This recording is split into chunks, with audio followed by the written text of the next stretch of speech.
What's the deal, baby? Y'all know this big boss out, boss.k-pro through the dope. It's talk to box. It's gonna be short. I ain't gonna spend too much time talking about this, but we're gonna do series right now on Canelo. But we're gonna talk about his latest decision to fight Dimitri Bivol, Triple G, and then apparently there's a third fight in December where they may be Joe Smith Jr. or Arthur Beterbiev. Let's talk about it.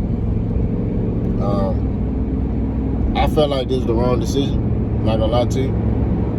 I don't want to hear nothing about Canelo going after no legacy. Canelo ducking fades. That's just what it's boiled down to. All right.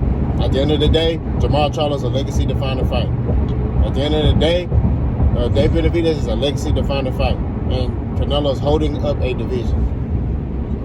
All right, he's definitely gonna hold up that 168 division. If you're gonna go for the belts at 175, then you need to drop the belts at 168. So fighters like Caleb Plant, David Benavidez, hell, if Charlo want to move up and go to 168, they can get belts. But you're holding up a division to go fight at another division so you can have belts. It don't work like that. You gonna be a 168 pounder or you gonna be a 175 pounder? What you gonna do? Because he gonna fight Triple G at 168. So he's going up to fight Bivol at 175. Then he's gonna come back down to 168 and fight Triple G. Which don't make sense. Why that fight? I don't even understand why he fighting him, bro. We all know what's gonna happen. We all know what's gonna happen. Canelo gonna stop Triple G. I said it right here, right now. Canelo gonna stop Triple G. Canelo gonna stop Bivol. We know what's gonna happen. He picked those fights because they're favorable for him. And I think he thought the Caleb Plant fight was tough. And it was. Because I told you, he struggled against Caleb Plant. But he figured it out. I went back and watched the fight again. And I saw like little things that Canelo was doing to kind of frustrate Caleb Plant a little bit. So he can land that overhand right. Or that chopping right hand that he was landing. Because Caleb Plant was out jabbing him. Caleb Plant was outworking him earlier in the fight. But, you know, I also think Caleb Plant kind of gassed himself out a little bit. You know what I mean? Because with Canelo, what you got to do is fight in spurts and keep that jab in his face and keep moving, using lateral movement. He don't like that. He gets tired. You see what I'm saying? So, like I said, man, this dude ducking fades, bro. I don't care what nobody say. He ducking fades, he ducking smoke, he ducking all that. This nigga, how you gonna fight Bivol, who's a fighter that's there to be hit? He's gonna stand in front of you. He there to be hit. Like I say, we real. He's there to be hit. He don't do nothing special. He's there to be hit, bro. You know what I mean? But that's the fighter that Canelo want to pick. He want to pick a guy that he can just walk down and throw punches on. So like I said, that fight not even finna be close. I'm telling you, Canelo gonna stop that boy easy. You know what I mean? Now, what Canelo should have done is fought Jamal Charlo and fought David Benavidez. That's what he should have did. That's what he should have did. But this is what I expected from him. He gonna duck fades. He gonna run for some smoke. I don't want to hear nothing about Charlo lines, cheaters only, and I don't want to hear none of that bull crap. Because this man been calling you out since 154. You could have settled that right there.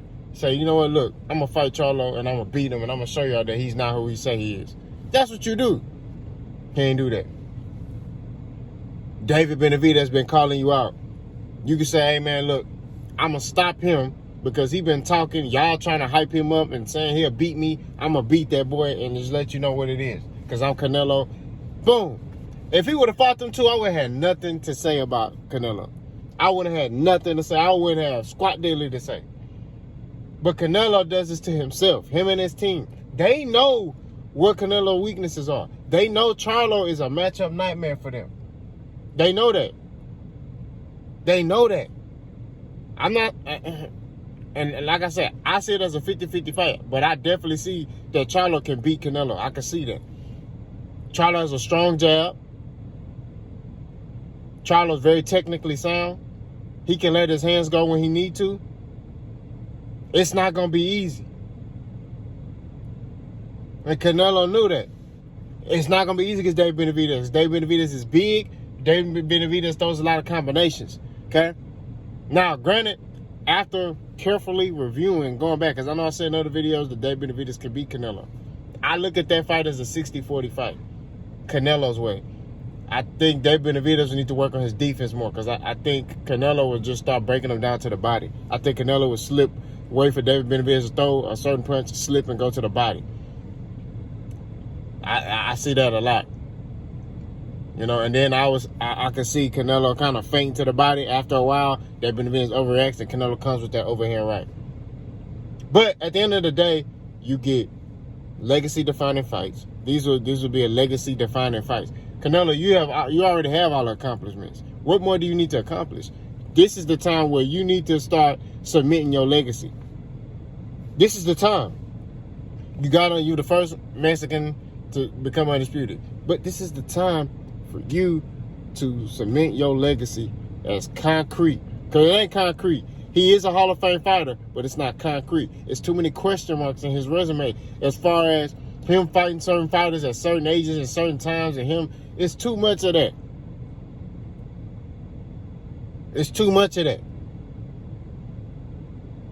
But what he can do, what he should have done, was fight Charlo. Nobody would have nothing to say about Canelo. Nobody. If I was Canelo, I'd be like, F it. Give me Charlo and give me Benavidez. Let's get it cracking. I'm the best. If you say you're the best, you go on Canelo's Instagram right now, it says the face of boxing. How are you the face of boxing when you duck and fades? And you fighting all these Ukrainian and European fighters who stylistically are not in your league. But you won't fight an American fighter. Man, get out of here, bro. So I'm not watching no Canelo fights until he really fight some real champions. I mean, I'm talking about some dudes who come with it. I thought he was going to keep doing it because he fought Caleb Plant. I was like, oh, snap, Canelo, we're getting that HBO Canelo back. You know, that HBO Canelo wasn't ducking no fades. That Showtime Canelo wasn't ducking no fades. DAZN Canelo, I don't know who this nigga is, bro. Big Boss gone. Y'all let me know what y'all think.